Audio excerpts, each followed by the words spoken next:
شورابینی امروزه بخشیده شده بود با مسئله محاکمه توصیه‌های کمیته سازمان ملل متحد و به برهم دادن همه گونه نوع خشونت نسبت زنان و چنانکه که به همگان معلوم است این روزه ملی 4 و 5 ماه اکتبر سال گذشته در کمیته سازمان ملل متحد و به برهم دادن تبعیض نسبت زنان شنیده شده بود و باعث قدم هست که این روزه مثبی هم ارزیابی گردیده بود و در برابر یک قطار توصیه‌ها از جانب این کمیته بهره تقویت بخشیدن مقام زنان و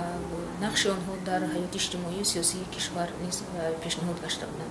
همین را قید کردنی هستم که امروز آن چیزی که وابسته به مسئله های زنان است، وابسته به بالا برداشتن مقام و منزلت زنان است. امروز اراده سیاسی روبروی دولت در این مسئله عمیق و دقیق و مشخص معلوم است. یعنی همه طرفه روبروی دولت امروز کوشش نموده ایستاده است که تمام زنها را در تمام زینه‌های هم روبری کننده هم در سطح قبول قرار دستگیری نمایند و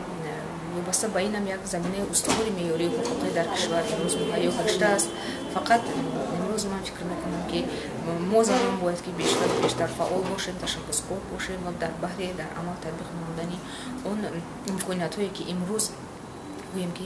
سیاست امروزه دولت به ما پیشنهاد نموده است، ما باید که فعال باشیم و بنابر همین هم اون توصیه‌ها و نقشه چاره‌بینی‌های ملی که وابسته به عملی نمودن این توصیه‌ها امروز در جلسه بررسی گشتن و در یک جایگی هم مقامات دولتی، هم نهادهای جامعه شهروندی، هم تشکیلات بین‌المللی، همه طرفه در بررسی شرکت ورزیدن فکر و محاسبه خودشان ابراز نمودن و ما فکر میکنیم که این نقشه یک نقشه مکمل فعالیت می شود برای در عمل تطبیق نمودن اون پیشنهادهایی که از جانب کمیته سازمان ملل متحد به برهم دادن نهاد زورآوری نسبت زنان ابراز شده بودند و این باز یک تکان جدی می شود برای پیشرفت زنان در تمام ساحه‌های حیاتی جامعه کشور.